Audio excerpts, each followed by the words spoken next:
عثمان غازی की तारीख इस्लामी और तुर्की तारीख की एक बहुत अहम शख्सियत थे, जिन्हें सल्तनत उस्मानिया का बुनियादी बानी माना जाता है। उनका जन्म तकरीबन 1258 के करीब हुआ। उनके वालिद इर्तुगरुल गाजी एक बहादुर कबीली सरदार थे जो सल्जूकी हुक्मरानों के साथी थे। उस्मान बचपन ही से बहादुरी, सियासत और क़यादत की सलाहियत रखते थे। उस्मान गाजी ने बचपन से ही सिपाहगिरी, सियासत और कबीली रिवायत का इल्म हासिल किया, जो बाद में उनकी कामयाबी का सबब बना।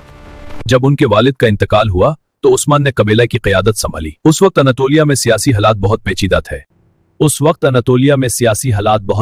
थे। हाँ, समझ गया। मुश्किल हालात में भी कि अपनी हिकमत से लाबाओ, छोटी छोटी फतहों से ताकत मजबूत होती है। उस्मान का मरकजी दारुल हुकूमत सोगत था, जहां अपनी पड़ोसी इलाकों पर हमले शुरू किए। उनकी सबसे बड़ी खूबी ये थी कि वो न सिर्फ बहादुर सिपाही थे बल्कि दूर अंदेश रहनुमा भी थे। उन्होंने मजबूत निजाम इंतजाम कायम किया, अवाम के साथ इंसाफ से पेश आए और मुख्तलिफ कबीलों को अपने साथ रियासत की बुनियाद रखी। उस्मान गाजी की फातों में सबसे अहम कदम बिजेंटीन किलों और शहरों पर कब्जा था। उन्होंने बिलेजिक, यरहिसर और इनोनू जैसे इलाके फतह किए। इन कामयाबियों ने उनकी शोहरत दूर दूर तक फैला दी और बहुत से सिपाही और कबीला उनकी हुकूमत में शामिल होते गए। इसी दौर में उन्होंने अपनी रियासत को रस्मी तौर पर एक नई सल्तनत की शक्ल दी, जो बाद में ऑटोमन एम्पायर के नाम से मशहूर हुई।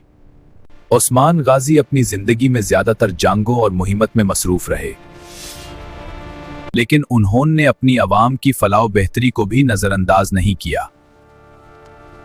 रिवायत है कि वो सदगी पसंद और दीनदार शख्सियत थे।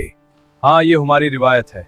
उनका मशहूर ख्वाब, जिसमें उन्होंने अपने से एक दरख्त उगते देखा जो पूरी दुनिया पर साया करता है, बाद में उनकी सल्तनत की वसी फतों की अलामत समझा गया। 1326 में उस्मान गाजी का इंतकाल हुआ। उस्मान की बुनियाद रखी हुई रियासत अगले चंद सदियों में दुनिया की सबसे ताकतवर सल्तनतों में शामिल हो गई। मुख्तसर तौर पर उस्मान गाजी सिर्फ एक फौजदार नहीं बल्कि एक दानिशमंद रहनुमा थे, जिन्होंने अपनी हिम्मत, इंसाफ और हिकमत से तारीख में हमेशा के लिए अपना नाम रोशन कर दिया। उनकी जिंदगी साबित करती है कि मजबूत इरादा और सही क़यादत किसी भी कौम को बिल्कुल, हम मिलकर अपनी कौम को बुलंदियों तक ले जाएंगे।